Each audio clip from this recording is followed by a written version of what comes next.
नमस्कार, मैं हूं अनुराग चड्ढा। इनसाइड विद अनुराग में आपका स्वागत है। दोस्तों, अब उत्तर प्रदेश में ओबीसी आरक्षण से यादव, जाट, मौर्य और कुर्मी जैसी प्रभावशाली जातियों को बाहर किया जा सकता है। रुकिए, चौंकिए मत। ये मांग मैं नहीं कर रहा हूं, बल्कि ये मांग सोशल मीडिया से लेकर राजनीतिक गलियारों तक में जोर पकड़ रही है और इस पूरी सियासी आग को हवा दी है योगी सरकार के कैबिनेट मंत्री और सुहासपा अध्यक्ष ओम प्रकाश राजभर ने एक पत्र के माध्यम से। राजभर ने सिर्फ भाजपा को ही नहीं, बल्कि सपा, बसपा, कांग्रेस समेत प्रमुख सभी दलों के अध्यक्षों को लिखकर एक तीर से कई निशाने साधे हैं। ओम प्रकाश राजभर ने खत लिखकर मांग की है कि उत्तर प्रदेश में ओबीसी को मिल रहे 27% आरक्षण को 3 हिस्सों में बांटा जाए। ये मांग बिल्कुल भी नई नहीं है, बल्कि ये 2001 में बनी सामाजिक न्याय समिति की रिपोर्ट पर आधारित है। राजभर चाहते हैं कि इस रिपोर्ट को तत्काल प्रभाव से लागू किया जाए। इस रिपोर्ट के अनुसार 27% ओबीसी आरक्षण का बंटवारा इस तरह होना चाहिए कि पिछड़ा वर्ग को 7% आरक्षण दिया जाए। इसमें यादव, कुर्मी, जाट, मौर्य, गुर्जर जैसी अपेक्षाकृत संपन्न और राजनीतिक रूप से प्रभावशाली जातियां आएंगी। अत्यंत पिछड़ा वर्ग को 9% आरक्षण, इसमें मल्लाह, निषाद, केवट, बिंद, कहार, कश्यप जैसी जातियां शामिल हैं। और सर्वाधिक पिछड़ा वर्ग को 11% आरक्षण, इसमें राजभर, मांझी, प्रजापति, कुम्हार, बंजारा, घोसी, नोनिया जैसी पिछड़ी जातियां आएंगी। ये मांग उठाने के पीछे राजभर का तर्क ये है कि अभी उत्तर प्रदेश में अन्य पिछड़ा वर्ग के लिए 27% का एक मुश्त आरक्षण है। इसका मतलब है कि इस 27% कोटे के लिए यादव, कुर्मी, जाट, राजभर, निषाद और लोहार सभी एक ही लाइन में खड़े हो जाते हैं। कागज पर तो ये समानता दिखाई देती है, लेकिन ज़मीनी हकीकत बिल्कुल अलग है।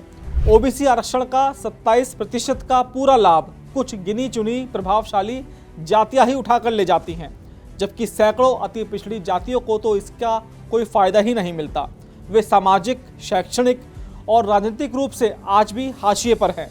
राजभर के इस खत के बाद से ही सोशल मीडिया पर रोहिणी कमीशन को लागू करने की मांग और भी तेज हो गई है, क्योंकि राजभर की मांग को राष्ट्रीय स्तर पर बने रोहिणी कमीशन की रिपोर्ट से और भी बल मिलता है। दरअसल 2017 में मोदी सरकार ने जस्टिस जी रोहिणी की अध्यक्षता में कमीशन बनाया था, जिसका काम ये पता लगाना था कि ओबीसी आरक्षण का लाभ किसे और कितना मिल रहा है। 2023 में राष्ट्रपति को सौंपी गई इस रिपोर्ट के कुछ चौंकाने वाले तथ्य सामने आए। कमीशन ने ओबीसी में शामिल 2633 जातियों का अध्ययन किया। रिपोर्ट में पाया गया है कि ओबीसी आरक्षण का 50% से ज़्यादा लाभ सिर्फ 48 जातियों को ही मिला है। इससे भी ज़्यादा हैरान करने वाली बात यह है कि सिर्फ 10 प्रमुख जातियों ने आरक्षण का लगभग 25% हिस्सा हड़प लिया है और लगभग 1000 से ज़्यादा ओबीसी जातियां ऐसी हैं जिन्हें पिछले कई दशकों में आरक्षण का शून्य लाभ मिला है। ऐसे में माना जाता है कि रोहिणी कमीशन भी 27% ओबीसी आरक्षण को 3 या 4 श्रेणी में बांटने के सुझाव दे सकता है। और सबसे बड़ा सवाल है कि इन जातियों को बाहर करने या उनके कोटे को सीमित करने का असल मतलब क्या है। इसका मतलब ये बिल्कुल नहीं है कि उन्हें आरक्षण से पूरी तरह से बाहर कर दिया जाएगा। इसका मतलब है कि अभी तक जो वे 27% के पूरे कोटे में प्रतिस्पर्धा करते थे, अब उन्हें सिर्फ 7% के सीमित कोटे से लड़ना होगा। सोचिए, जहां 100 सीटें थी, वहां अब सिर्फ 25 से 30 सीटें रह जाएंगी। इससे नौकरियों और शिक्षण संस्थानों में उनके लिए अवसर नाटकीय रूप से कम हो जाएंगे। यह उनके राजनीतिक और सामाजिक वर्चस्व पर एक सीधी चोट होगी। दशकों से जिस आरक्षण के सहारे इन जातियों ने अपनी राजनीतिक और प्रशासनिक पकड़ मजबूत की है, वह एक झटके में कमजोर पड़ जाएगी। यही वजह है कि इन जातियों के भीतर इस मांग को लेकर जबरदस्त बेचैनी और गुस्सा है। ऐसे में ओम प्रकाश राजभर की राजनीति को समझने वाले जानते हैं कि वो मौके पर चौका मारने में माहिर हैं।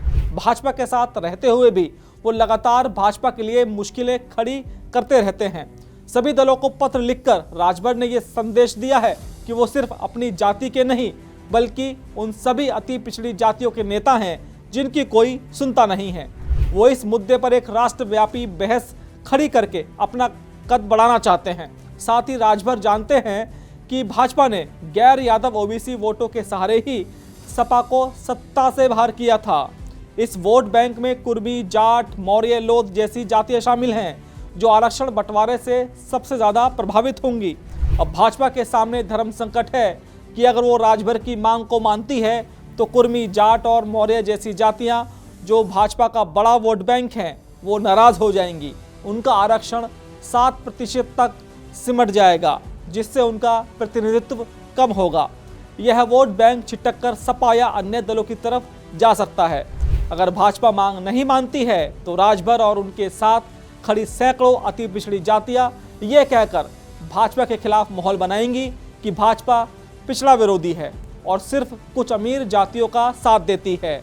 यह नैरेटिव 2024 में भाजपा को हुए नुकसान को 2027 में और बढ़ा सकता है। वहीं दूसरी तरफ अखिलेश यादव के लिए यह एक मौका भी है और एक चुनौती भी।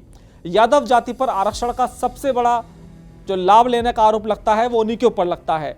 अगर बंटवारा होता है तो सपा का कोर वोटर सबसे ज़्यादा प्रभावित होगा, लेकिन सपा इसे ये कहकर भुना सकती है कि देखो भाजपा यादवों और पिछड़ों का हक छीन रही है।